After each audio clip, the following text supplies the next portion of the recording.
क्या ईरान ने master stroke चल दिया है? क्या ईरान ने इजराइल को बड़े युद्ध में फंसा दिया है? क्या ईरान ने चीन के साथ सबसे बड़े युद्ध की डील कर ली है? पश्चिम एशिया की जंग में क्या जिनपिंग की एंट्री हो चुकी है?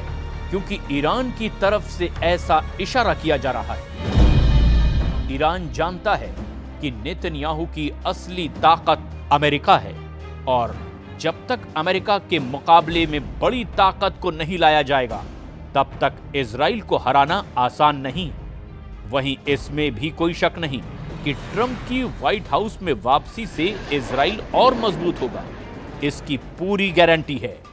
ऐसे में पश्चिम एशिया में इजराइल और अमेरिका पर लगाम लगाने के लिए ईरान ने प्लान बी पर काम करना शुरू कर दिया है और इस प्लान बी का मतलब है शी जिनपिंग।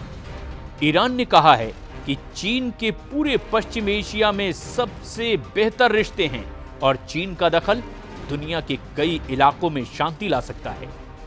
अब्बास अराक्ची ने कहा कि चीन को इजराइल के युद्ध का इलाज करना चाहिए, तभी इलाके में शांति लौटेगी।